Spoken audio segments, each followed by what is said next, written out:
Welcome back into another episode of George in the Jungle, presented as always by Remington Tavern. Remington Tavern can be found at 8892 Glendale Milford Road, 45140, where they have their daily happy hour from 3 to 7 p.m., $5 bourbon whiskey Wednesdays, bottle cap bonanza Thursdays from 7 to 9 p.m. You can check them out on Instagram at RemyTavCincy. That's REMITAV, Cincy with a Y, or follow them on Facebook. While you're there, be sure to grab yourself a nice cold Cincy Light.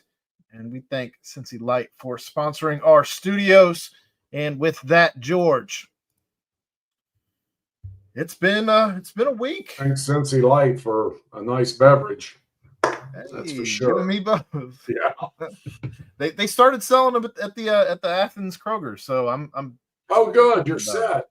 Honest to God, good stuff for a light beer. It's really good. And I was in Liberty Township Saturday night at a hotel and saw Frank Caliendo, which was amazing. But the hotel had Cincy Light on tap, and it was so good. It was just so good. So I had more than one. I don't doubt that for a second. No, But George, I was able to make it to the spring football game. You were tied up. I was scheduled. I was going to be. I got thrown a curveball and I swung and missed, and I didn't get there. And I hate that because I love going to that.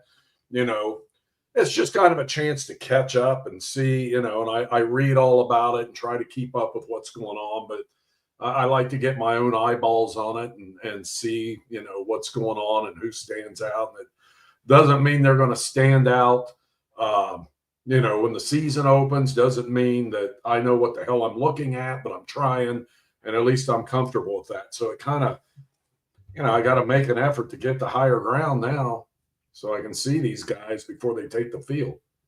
So what'd you think? What stood out, or did something stand out for you? Yeah, I thought the young kids, I mean, they didn't really play the starters a whole lot, as you would expect. Yeah. So we got to see a lot of the young kids. I was actually impressed with Samaj Jones and his progression. I think that he's going to be a dude. So how? Because he's not real tall, but he's able to negotiate that okay. Well, and we what we'd seen of him in the past has been largely him scrambling, and we got to see his new and improved touch, something that he lacked probably more so the last couple of seasons, or I guess just last year.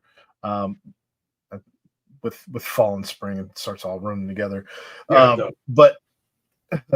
But yeah, it's good to see him developing that instead of just having that fastball that he goes to all the time. He was able to score a couple touchdowns there. I was impressed with the tight end. I want to make sure I get his name right. He's a true freshman, Decory, I believe it is. I'm sorry, Kamari Smith. Okay. Kamari Smith. He's a tight end out of Wayne, actually, in Dayton. He had a touchdown. I believe Gavin Grover had a touchdown. Jeff Caldwell continues to impress. He had a touchdown in the end zone, leaping over at least one defender, bringing it down. I think UC's football Twitter page actually posted that touchdown. Yes. So you probably saw that one. But good to see, some of these guys getting it together with whatever quarterbacks out there. And then, of course, Logan Wilson at the cornerback spot. Good to see him. He was chirping at everybody, but he has made the transition from safety to corner, and he's been doing some things. He did not have an interception. We saw the transfer from Mexico. New Mexico State. Taden Barnes, he had an interception. Antoine Peak had an interception of Brady Lichtenberg over the middle, I think it was. And Kai Stokes had an interception of a 2-point conversion. And he's new to the cornerback position as well, transitioning from safety. He came over to UC from Ohio State last season, if you remember. Right. So good to see some of that. Yeah, they certainly need DBs to step up. And, there was a little bit of that last year, but it still wasn't quite there as opposed to 2 years ago. Right.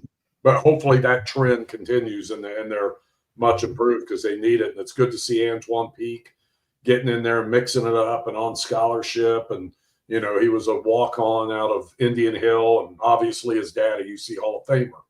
And I guess they had some spot with his dad, or I don't know what was going on. I saw in the interview him talking about seeing him on the scoreboard or hearing his voice and thinking, gosh, is that my dad up there on the scoreboard? And then, a couple minutes later, he's got the ball in his hands, trying to run it back. I wonder if he did get talked to in the film session about not going out of bounds and trying to run that sucker back like he did. Because I guess, once you get the ball on defense, you want to make sure you keep the ball. And if you don't want to be running into traffic, I guess. If he says in an interview that he already knew he was going to get talked to about it, I can't imagine the conversation's all that long. He's pretty self-aware in the way that he returned it and kind of didn't quite make the cut. It's interesting to hear him talk about, he's got pretty good size now, and he was, a thin thing when he came. And, his dad was the same way. His dad turned into a monster at UC. I believe he was at Woodward High School and came in as a safety and ended up as a defensive end and played linebacker in the NFL. But yeah, Antoine's putting on some weight and some good weight. And, whereas he was slight for the position before, he's at the right weight now to be able to play at this level. And hopefully he gets some playing time. We did see Jordan Robinson this past week enter the transfer portal. He's going to be leaving Cincinnati. So we lose one at the cornerback spot. And then Ken Willis yesterday. That kind of surprised me, but he enters the transfer portal. If you remember, he came out of Coleraine a couple of years ago, and he had been playing a lot of that star position. So he's going to be entering the portal and seeing. It'll be interesting to see where he ends up. But that's all. Because I feel like he's flashed in some games and at times, chances. Yeah, I don't know what's going on, if he felt like playing time was going to be an issue, but that to me, that's a tough one, especially given where they've been in the defensive backfield. But, you wish him well, and I'm sure he has a solid reason for doing it, because I think, if he had his preference, I think he'd probably like to stay home. Yeah, like I said, it'll be interesting to see where he ends up. But speaking of the transfer portal, the Bearcats basketball team brings in a new guy for next season. Jalen Haynes, probably better known at this point as Big Slime, comes to Cincinnati from George Mason. He is 6'8", I believe, and listed at 260. I think that's probably not the case. Probably somewhere closer to 280. Yeah. Got the moniker Big Slime because apparently he sweats too much. I don't know if you knew that or not. Hey, I had that same problem. But I'm sure you've watched a little bit of his highlights on social media. Checked out his stats. What are your thoughts on adding Jalen Haynes or Big Slime? Oh, I like it. He's, he ain't shy when he's on the court. He goes after the ball. He goes through people. He throws that weight around, whatever it is, but it's definitely 260 or higher. Plays physical, which, oh, dear God, thank you. So, he doesn't seem like the kind of guy that's going to back down from any kind of challenge. Had a good year this past year. Seems to shoot it okay. Seems to do a little bit of everything okay, right? He seems, he's acceptable at the free throw line. We'll see how that translates to the Big 12, but I also think, given what we saw and what he brings, he's got a much better chance to mix it up down low in this conference than what we've been seeing. 60% from the free throw line. I guess we can call that acceptable. That is the Bearcat way, though. Well, exactly. I mean, I remember I used to have bets, who was a kid, Brooks, when he was here, and I had bets every year about whether well, I always had faith in him shooting over 60%. So that was kind of my line for big men. It was 60%. If they can do that, and he gets to the line actually at a decent rate, which is hallelujah I say for this roster, but there is no roster. I don't know. Maybe every guy is going to get to the line next year. I don't know. I wonder how much that's going to translate to the Big 12, because it feels like, just depending on the night, who the referee crew is. Some nights you'll have free throws. Some nights you just won't have free throws. And some of these games, it depends on the half. Yeah. It's crazy. You're right.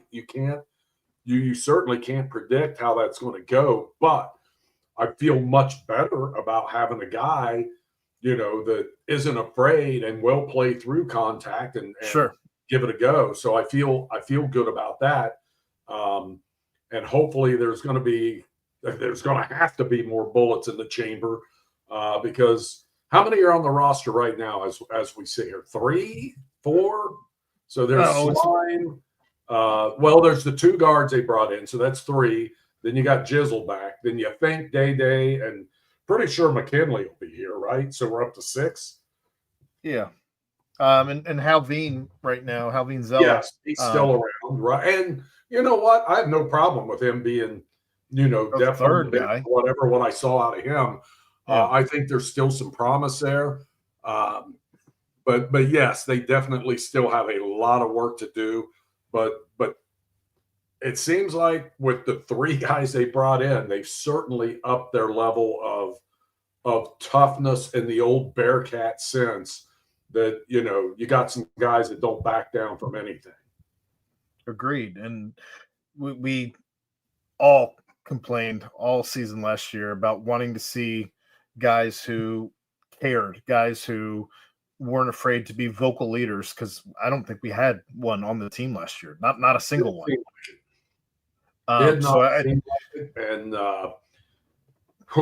Boy, someone's probably going to write a short story about that season sometime on what went wrong and why, based on expectations, how they performed, and just how, I don't know.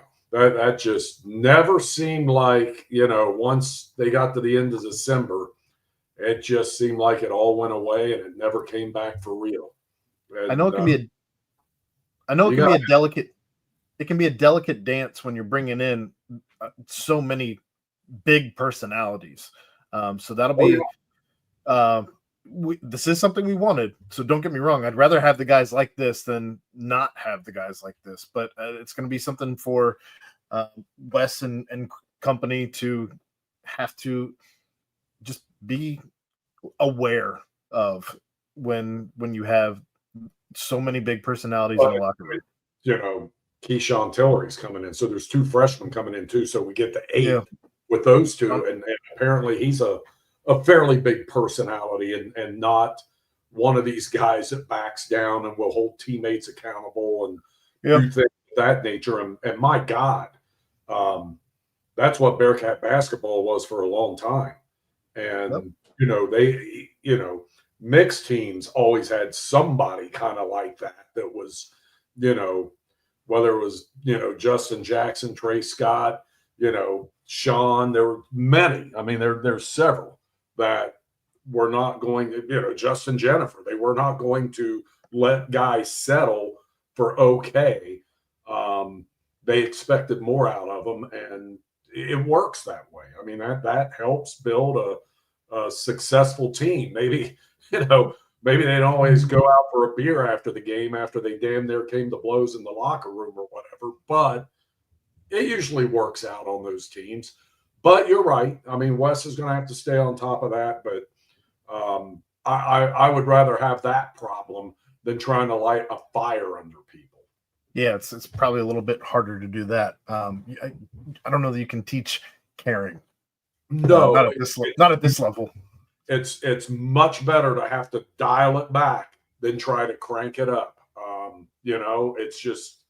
That's just how it is. And for me, that would be a refreshing problem for Wes to have, because it would beat the problem he's had recently. Yeah. You also saw today, Josh Reed goes to Penn State, and Dan Skillings, we're going to see him at least once next season. He becomes. I think he's the only Baylor Bear right now.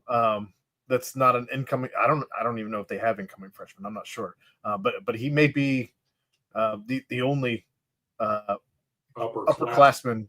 Yeah. On the Baylor Bears at this point. That's where we're at in college athletics, and certainly basketball is leading the way on this, I think. You see some in football. We saw the kid at Tennessee and that whole situation blow up, which is amazing. Just absolutely. I mean, think about it. College athletics going from you can't buy a kid a hamburger at McDonald's, 5 years ago, or you get 2 years probation, and now guys are leaving and walking out on contracts to go get a better deal because they think they deserve more money. What the hell is going on? Well, so I want to have a deeper conversation about that when we get done with the Bearcats stuff. But okay, because you know how much I just love the landscape. I do. But any surprises there with Dan going to Baylor, staying in the Big 12, or Josh staying in the Power 4, Power 5, I guess? I figured they would find landing spots, and I figured, obviously there's a lot of things Dan can do on the court when he's right, and he's got, those Inspector Gadget arms, and he makes plays that a lot of people can't make. There's a lot of talent there.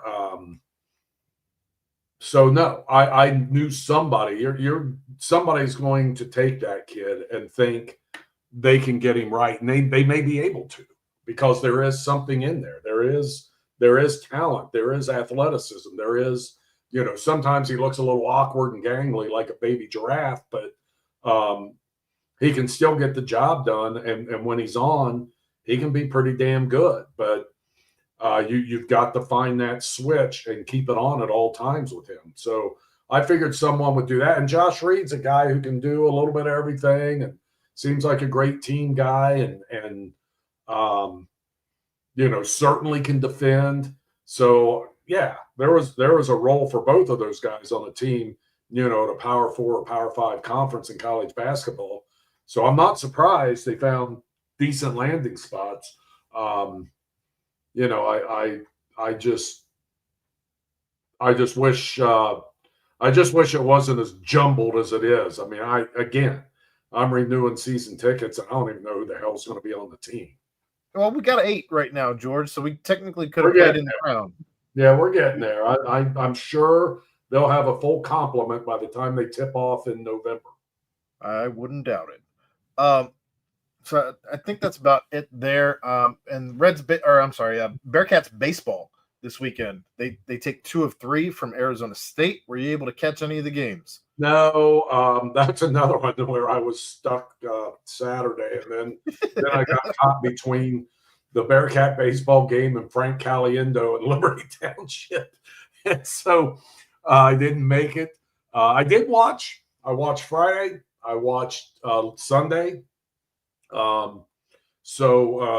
Taking 2 out of 3 was great. What are they now? I think overall 21-14, unless, oh no, this game ended. But winning record in the conference right now, which, who would have thunk that they would have a winning record, in the Big 12, and their second year doing it or third year doing it.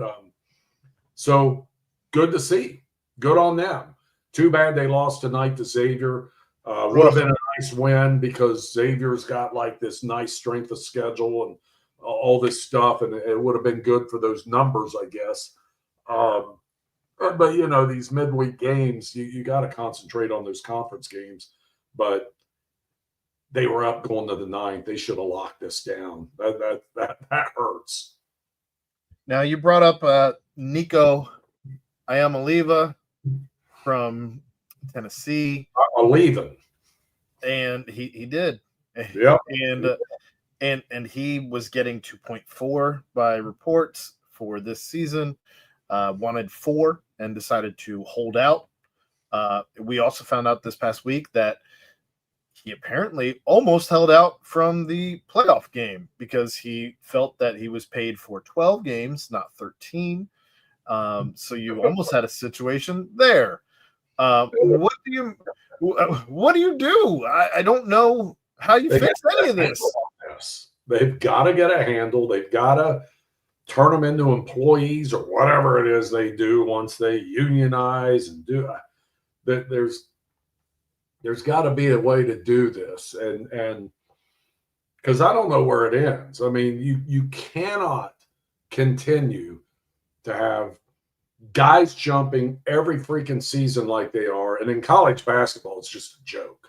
It's just a damn joke that Baylor has nobody left from their roster. I mean, and UC was down to what they were, and everybody is going through this. Everybody is. And it's, I can tell you this, it's no damn fun for the fans. To me, it's just not. And I know there's a lot of hustle and bustle and, hey, who are we going to get out of the portal? And people are they are interested in that. And it does capture their interest in the offseason about who's coming and going. But for me, it's more of an annoyance because, you have no idea and you're not watching guys develop. I've been down this road too many times on this show, but I hate it. I really do. And it's pushing me.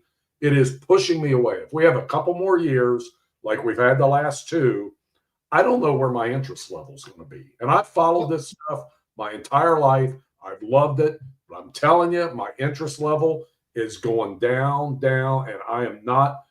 I got enough problems worried about holdouts in professional sports. We got holdouts now in college sports. My God, what? Yeah, high school will be next. And then it's all ruined. Well, this is all the NCAA's fault, in my opinion. They could have gotten out ahead of this. Instead, they put their head in the sand. They dug their feet in as hard as they could, and they refused to do anything until the courts ruled against them. And they have not stopped ruling against them since they started. And this has just become a slippery slope where. And it's been 20, 25 years, if not longer, that we knew this day was coming. And they did nothing to make it an easier transition or, like you said, get out in front of it or try to figure out a way to make this work where it's not to the point we're at now. And my God, the boosters are tapped out. Could have figured this out. The boosters are tapped out. You can't continue to ask the boosters for more money every single year and ask them to pay for new facilities and whatever else that they have going on in their personal lives with them. It's crazy. I don't know where the end is. It's just I don't know necessarily that you can vilify Nico and his dad for what they're doing because this is the way it's all set up. So I don't know who the bad guy. I don't know who the bad guy is. At the end of the day, I feel like the bad guy is always going to continue to be the NCAA because of the way that they just have avoided this whole situation until we got to this point. They totally tried to pretend nothing was happening while they enjoyed the billions that were coming in with the March Madness contract, the television contracts in football. They enjoyed that part of it, but didn't deal with how to take care of these players. And look, for years they're selling jerseys of these players, not necessarily with their name on it. Maybe they did put their name on it, and the kid's not getting a cut of that. I mean, that was crazy. That was asking for a court to slap you down, and they did that. For a year, I mean, years and years and years that's been going on.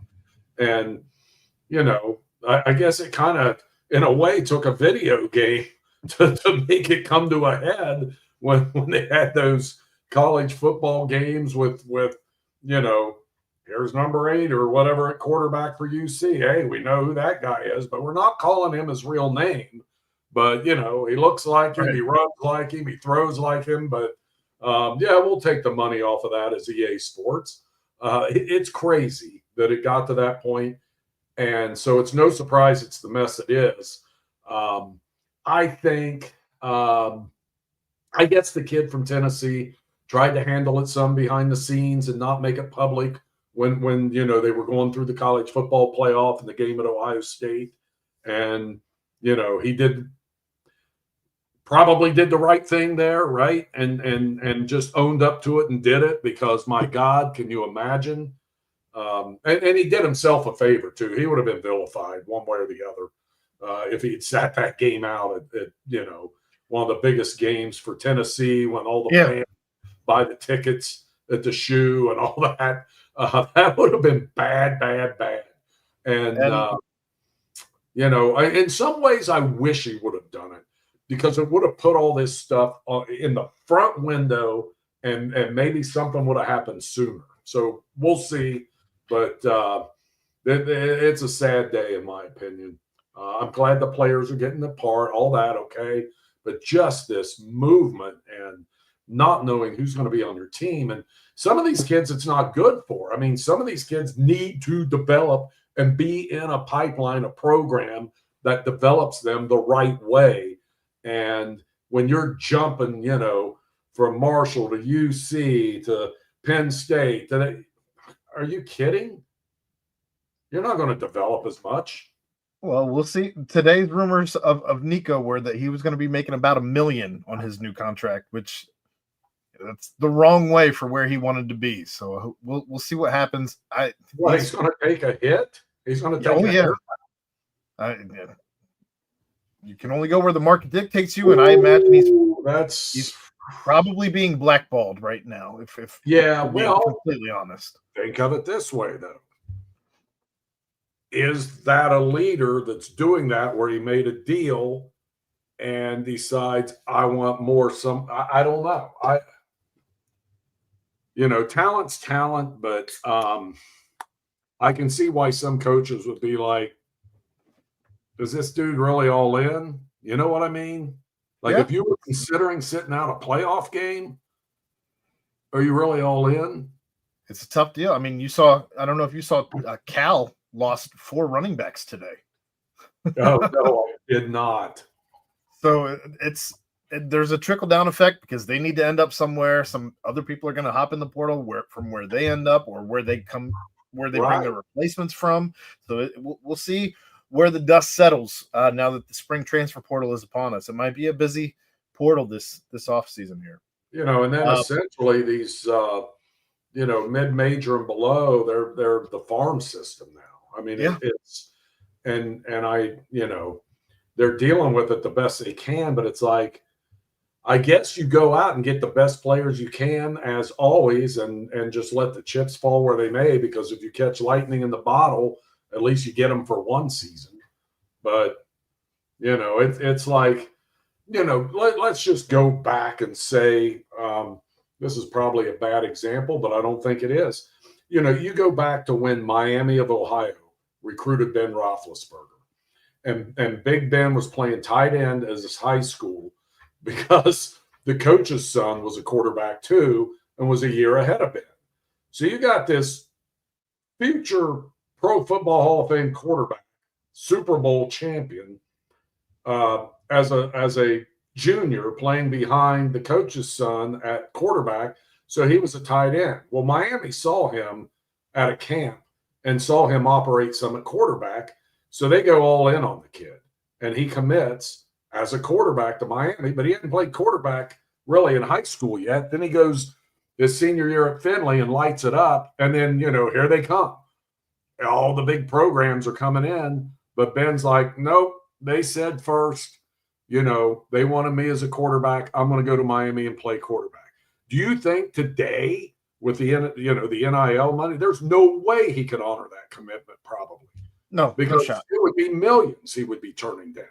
And so stuff like that just isn't going to happen anymore. And it's a shame because once the cat's out of the bag, the money's going to take it.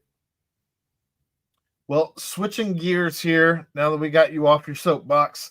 It's not hard to do. Just tell me to shut up. I will. You're fine. The Reds have won 5 of 6 going into tonight as they played the Seattle Mariners. Luis Castillo's first game against the Reds since the Reds traded him. He did not fare so well, George. And the Reds currently, as we are in the top of the 9th, are up 8-4 and looking to take this one. Some interesting moves before the game today. Matt McClain is back from the IL. Austin Hayes makes his debut, and thus far tonight, he is 2 of 4 with a home run, 4 RBI, no big deal. We definitely needed him in this lineup. My goodness. No doubt. And didn't he do this in spring training, like in Arizona? He lighted up his first game. Yeah, he did. 6 RBI or something. Good for him. Good for him. And the Reds need a jolt on offense. They need a jolt. It has been, I mean, they have been, leaning on that pitching so hard, and God bless the pitching. It's been there. But they have got to get their butt in gear offensively. I'm not saying the pitching isn't going to hold up, but I don't know that it could ever hold up to the level it's been. But hopefully it does. And if it does, they're going to be damn good the rest of the year. But the offense has got to pull some weight. It's been putrid, like the 3 straight 1-0 losses, things like that. I mean, the offense has not been there. I mean, if you go down the list and look at the numbers, and I don't know, they got like maybe one regular hitting over 250 or maybe a couple of them. They got to get it going. So bring it in, Austin Hayes today, and getting Matt McClain back.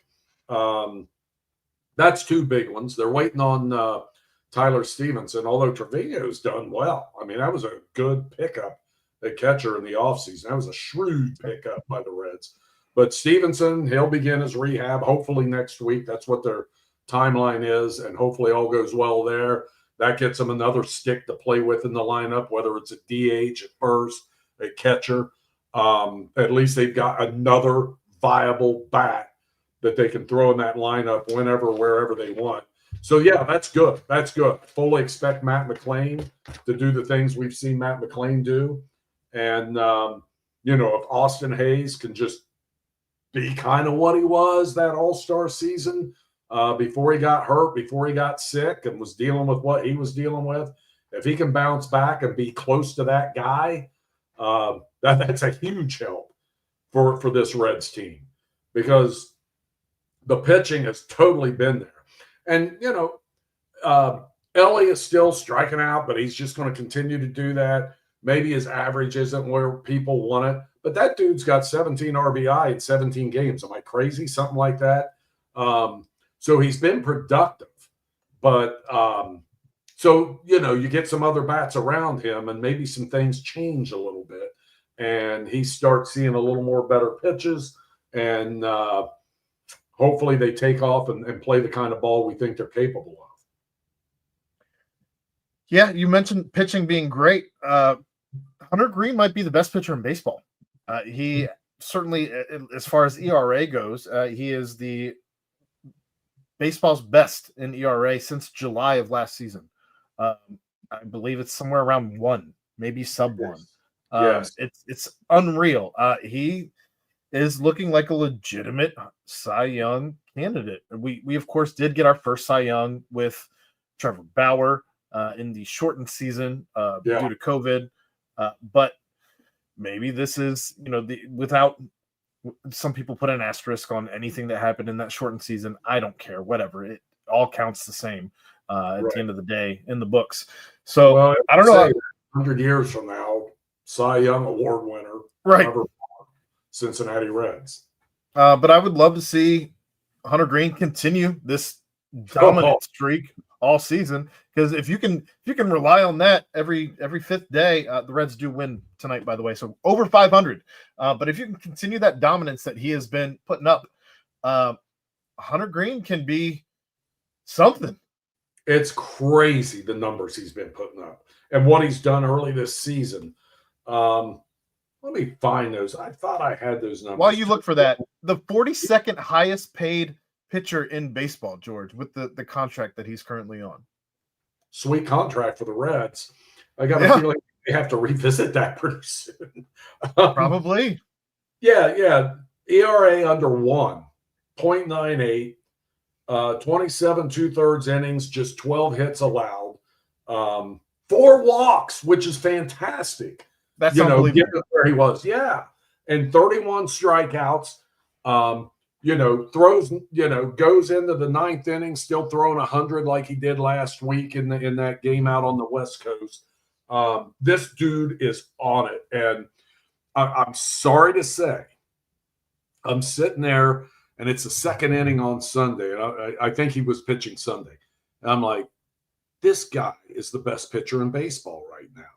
I wonder what his odds are on the – and I did it again. Oh, no. This year, nothing bad happened. I know. And Aaron, I didn't think about what happened last year until after I placed the bet. And I'm like, holy crap, I would not have placed that bet if I would have thought of it. Because I totally jinxed Frankie Montas last year. And then Hunter just kept mowing guys down. I'm like, thank God, hallelujah. The bet's in. But yeah, right now he's better than Paul Skeens. I mean, if you look at the numbers, and it's just he's better than everybody right now. I mean, everyone. It's insane. He's and he's had an effect on the. To me, he's kind of had an effect on the whole team with the way he's throwing, the way he's going about it, the way he's saving the bullpen, which helps the next day and the day after that. It just so many good things happen when you have a dominant guy like that at the top of your rotation. I mean, it helps everything. And, the Reds are 3rd in the National League in earned run average. And, they have pitching. I mean, Singer's been good. Lodolo before tonight was good, but they still got the win. What Nick end up at? He was Martinez? 4 2/3, 4 earned runs. He's been better than that. This was his worst outing. And you're going to have those. Hunter's going to have those. You hope he bounces back. But thank God the Reds were able to pick it up offensively and get the win. But you've got him, Hunter, Singer's been pitching well. Abbott's back. Martinez has been okay. He started off well the other day and then started getting shaky. I think that was Saturday. But look, if he's your number 5 guy or Abbott, 4 or 5, whatever, that's pretty darn good. It's hard to build that kind of depth, and they've got other depth in the minors. I was going to say, Wade Miley, he's looking at a rehab potentially as early as next week. Both he and Stevenson may be starting rehab as early as next week in the minors. So we'll see what happens there.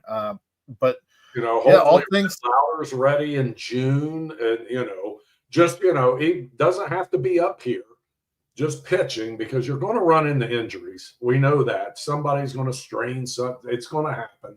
And I don't want to get over my skis, but Chase Burns at Dayton is lighting it up too. He's been spectacular.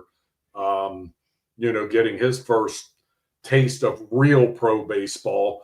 And I don't think it's going to be long before that dude's at Chattanooga. Yeah, Maxwell's been pitching really well down in AAA as well. So if anybody in the bullpen starts to fall off, or if Alexis Diaz can't figure it out, put it together, because tonight was not great for him coming back. He goes 2/3, has 2 walks, a strikeout in 26 pitches. Not great before he got pulled.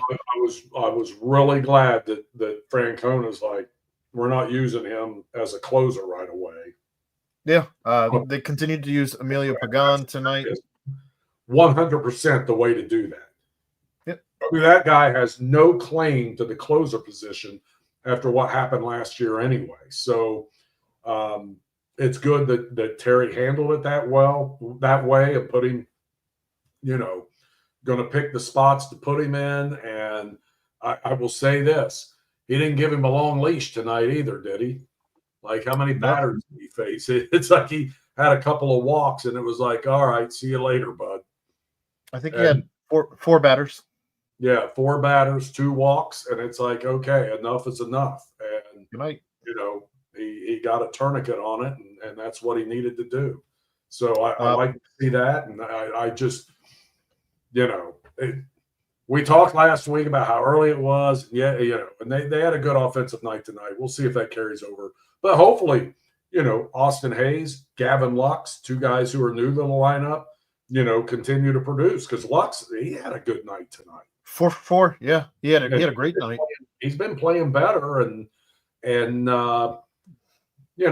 long as those dudes are having fun, they're going to play well. And it seems like they're having a lot of fun right now.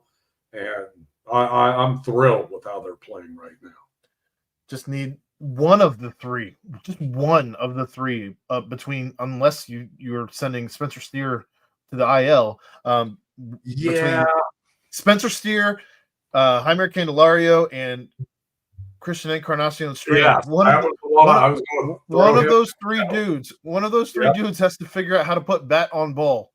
Yeah, because they're I mean, both of them are on the interstate. They're won something. Steers barely won. And that tells there's something wrong. He's going to be the guy that's going to have to. I don't know. He's going to have to hit the injury list, and they're going to have to figure something out with him, because when you can't field, you can only hit, and you can't hit. That's not a good situation. You're just taking a roster spot for really no reason. And and at least with Hayes and McLean back, now maybe they can afford to stash him now and try to get him right without feeding him at bats at the major league level. And I think that's what they're going to have to do. I really do. They're going to have to bite the bullet and figure it out. And hopefully CES gets it going. I pull hard for him. And I really do. I still think there's a lot of potential in there, but he's getting a chance, and if he plays himself out of it, that's on him. Well, we'll see what happens. But for the first time this season, I think the Reds are over 500. Yeah, I believe. Well, yeah, that's right.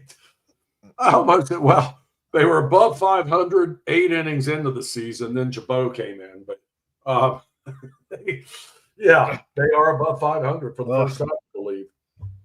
By the way, if you are scoreboard watching St. Louis, they are down 2-0 in the middle of the 8th to Houston.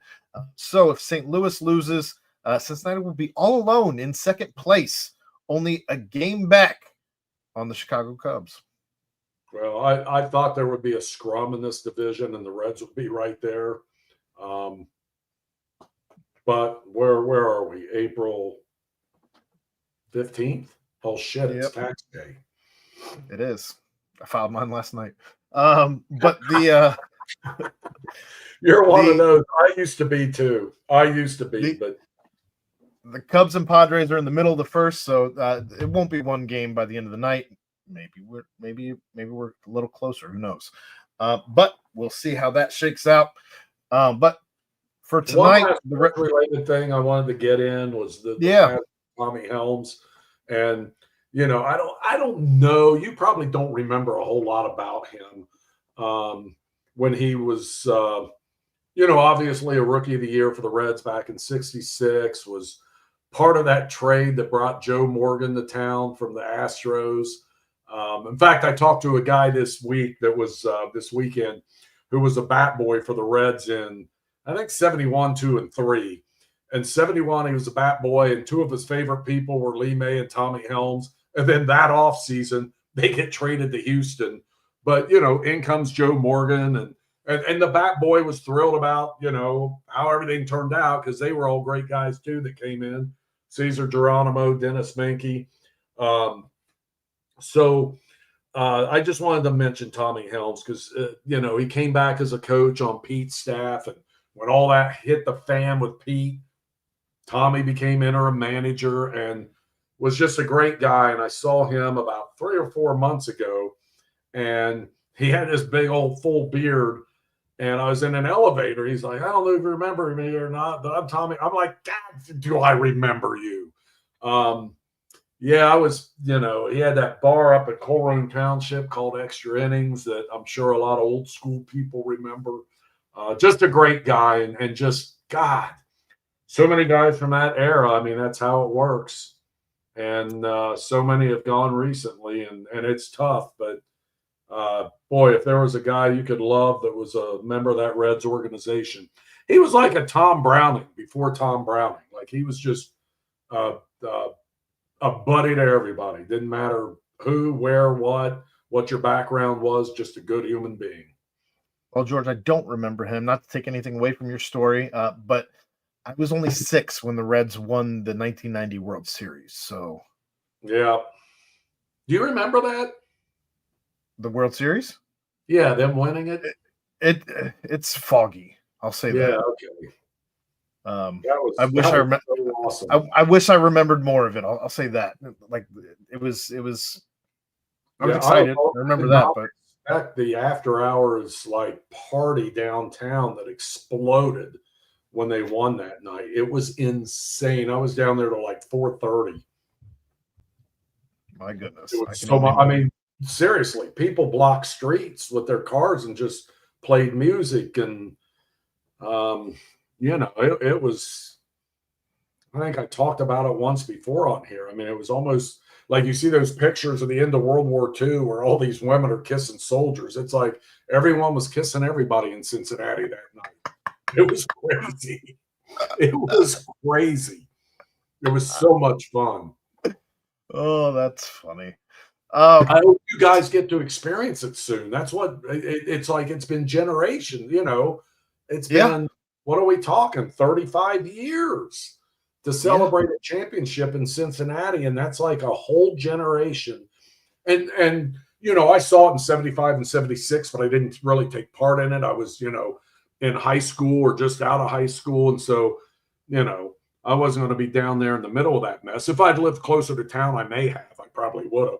But 90, I was working downtown where our studio was, and I walk out, and it's like, oh, let's walk downtown because, Fountain Square was filling up. Holy God. I don't know if I made it to Fountain Square because, like, the party was all the way up to 7th Street. And, oh, God, I hope that happens again soon. So, all these people younger than me get to experience it because it's awesome. It is awesome. I think we all hope that. Switching gears, the Bengals have a draft coming up. Today was their pro day. They brought in a whole bunch of local talent, including plenty of our Bearcats, some kids from all the local high schools. Yeah, a couple guys from Ohio State. Just pretty much, if you were somebody who plans on being drafted, that is locally connected in some way, shape, or form, you were at the Bengals Pro Day today. But I am perplexed at this spot that the Cincinnati Bengals are in. I believe it's pick 17? 17 is correct. All right. What position are they going to go? You have some pretty big holes on this roster as things currently stand, largely at interior offensive line, interior defensive line, or edge. I guess the entire defensive line. You could make an argument for linebacker. Yep. Safety. Yep. And I think those are probably your main positions that you're looking at. Unless they go completely wild card, I don't expect them to make a move for. If Ashton Genty's there, maybe, but that would shock me. A, if he's all the way at 17, and B, if the Bengals took a running back in the first round with all the other holes they have on this roster. So what do you think, George, the Cincinnati Bengals do in regards to this spot at 17? I think it's got to be defense. The only way I see them going the other way is maybe if they trade down. If they can work some magic, trade down a little bit, and maybe grab you know, I've seen where people think maybe there's a tackle they would take if they. I don't see that myself. There If you might can be play him at some. guard, Yeah, maybe. exactly. Yeah, I think a guard, someone that's what I would do. But if they sit at 17, it's probably going to be a defensive guy. And as you said, it could be any level of that defense. It could be a safety, it could be a linebacker, it could be someone on the defensive line. I think that's what they'll end up doing. That's kind of the crying need, and there's going to be, talent there available that's going to fit that pick. Um, so in some ways, it sucks they're in this position that they have so many needs. But in another way, they're going to get somebody that might be able to help right away. Well, Um, I would. You have if you're taking somebody in the first round, they need to be expected to make a difference right away. I'm tired of these projects that they take in the first round where they're not able to assist right away. That's the well, difference between a team that's competing for a championship every season and a team that's starting 0-3, 0-4 every year. well, and when you throw that kind of money in two wide receivers and a quarterback, You and can't miss. you've got to say you're all in right now, right? Mhm. Like those are elite players that they have. You got to go for it, and you got to make it work. And so I've looked at a lot of stuff, and I mean, I would still lean that I'm going to flip a coin actually, because I would say edge probably number one, but like you said, you can make the argument for the linebacker because I don't know what's going on with Jermaine Pratt. Nobody does. Al Golden's going to want a guy at that level that is going to make an impact, and there may be somebody there at 17. I've seen the linebacker from Alabama, which that kid was. Will he be there at 7? If he is, I don't know if the Bengals can pass on him because he does everything well. He is productive as all get out. I mean, he gets to everything. So it may be too tempting, and I would have no problem with that. I don't, and the Bengals haven't drafted, linebackers high, at least traditionally over the past however many years. I mean, not since Keith Rivers. Yeah, that's the last first round linebacker, Keith Rivers, all the way back then. And that's been how many years? 18 or more? Something like that. 20? I don't know. But yeah, I could see that argument. I've seen safeties thrown out there. The Starks kid from Georgia is one I've seen out there. There's another one. God, I forget his name. So yeah, I see defense. I mean, I really do, unless they can move back. But I would not move back to draft a tackle. I think you're okay there. I think the guard is the glaring need, and they have got to figure that out. And so if you go, I mean, because there are needs, and it depends on who falls to them. And if they were to, if the running back's there at 17, I don't know. I don't know. I think you've got enough offensive firepower. You don't need to go that way. And when you look at Genty's size and you sketch it out historically in the NFL, not many guys that size have a hell of a long, successful career in the NFL. Now, Barry Sanders would beg to differ, but those are once in damn near a lifetime players. So I don't know if it's worth taking that chance. I think I would stick defensively. The argument that I would make against running back is the fact that it's just you can take a guy late. First off, I don't think this team actually knows how to use a running back correctly. Secondly, I'd say what we've seen out of Chase Brown has been impressive. I think it's safe to say impressive at this point. And I think that you can get a viable backup somewhere late day 2, early day 3. And there's plenty of dudes from the Big 12 even that are going to be there early on day 3 that we have seen lots of tape on here locally. Look, if you're a Bearcats fan, you've got the quarterback, you've got the wide receivers, you've got your tight end. I mean, you can't spend all that capital on offense and expect to win.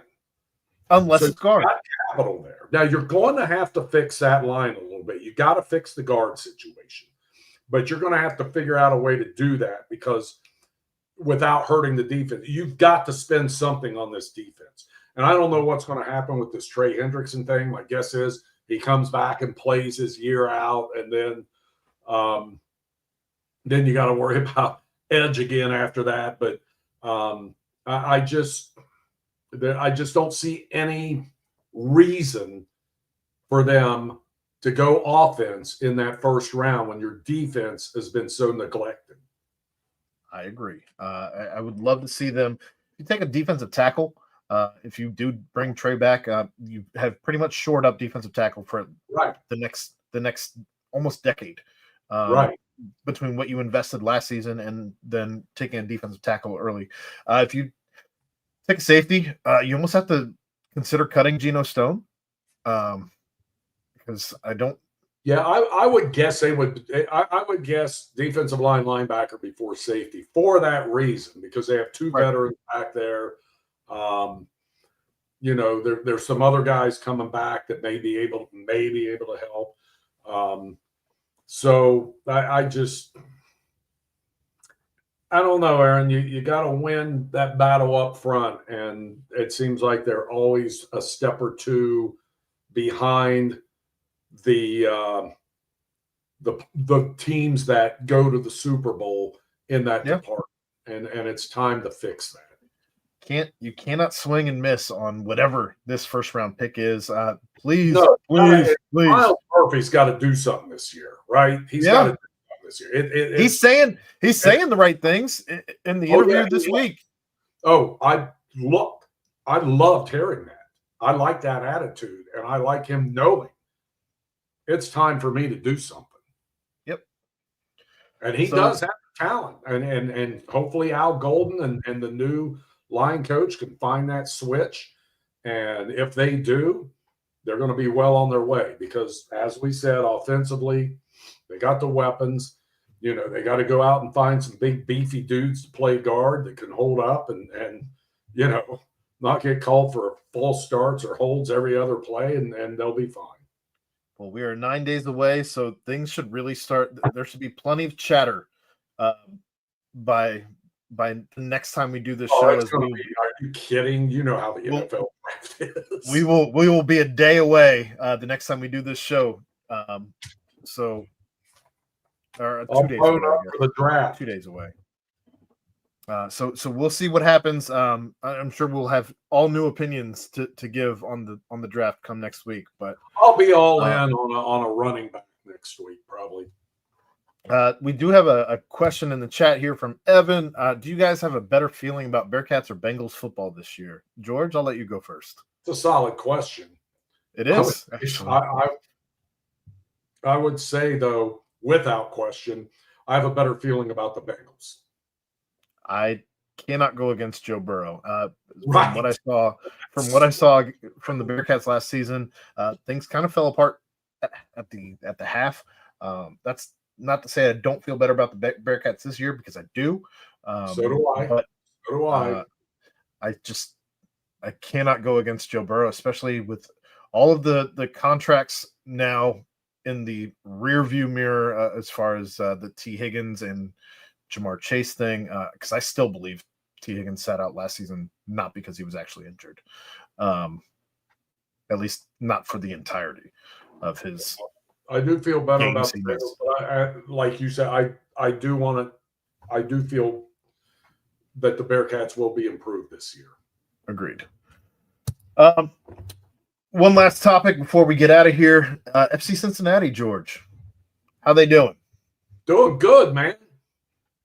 Got a 1-0 shutout, clean sheet at DC United. Defense showed up.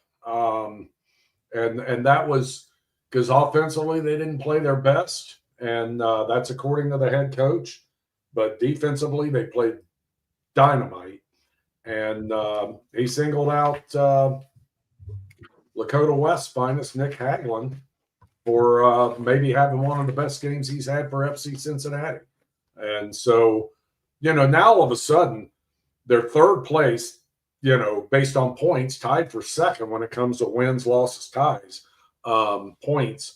So they're doing better.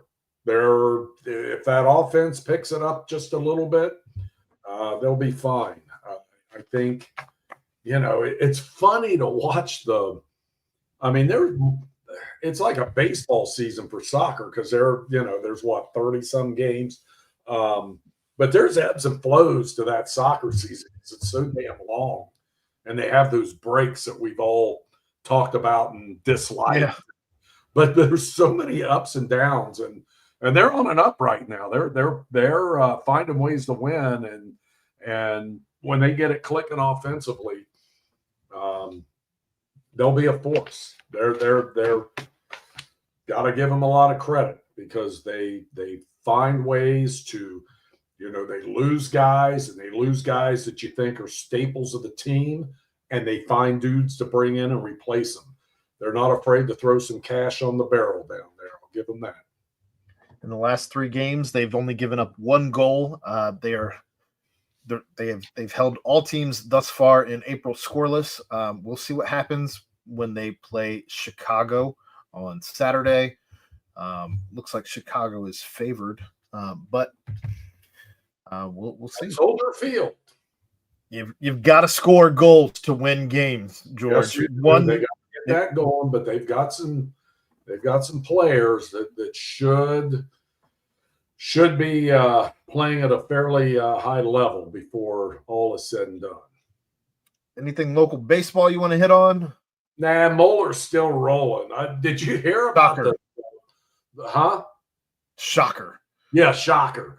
One of the best teams in the country. In fact, I think they're somewhere around 11 in Baseball America's national high school rankings. Someone told me last night they think Moeller may have the best pitching staff in the country in high school baseball, which is unreal. High praise, but not shocking given that program. And they had a kid last week throw a no-hitter, had 17 strikeouts to tie the school record that was set in 1972. Zion Theophilus, 17 strikeouts in 7 innings. So that's 21 outs. I'll do the math for you, Aaron. 21 outs, 17 were strikeouts. That's impressive. Very impressive. And he's going to LSU unless, a pile of cash comes rolling in the MLB draft. I don't know where it's so – the draft is so weird, the Major League Baseball draft. You can't really – it's hard to predict anything like this far out, even though it's not that far out, because of all the money and the weirdness involved. And LSU is not a bad spot to land if you're going to play baseball in college. All right. Well, that's going to wrap it up for us here. Thanks to all of you who joined us here in the on the channel live. Thanks to Evan for his question in the chat. Thanks to Remington Tavern. You can find them at 8892 Glendale Milford Road, 45140, where they have their daily happy hour from 3 to 7 p.m., $5 bourbon whiskey Wednesdays, bottle cap bonanza Thursdays from 7 to 9 p.m. Check them out on Instagram at RemyTavCincy. Follow them on Facebook. Get a Cincy Light while you're there. Thanks to them for sponsoring our studios. But for George Vogel, I'm Aaron Smith. We'll be back here next week at 9 o'clock on Tuesday to discuss all of your Cincinnati sports. Thank you, Aaron.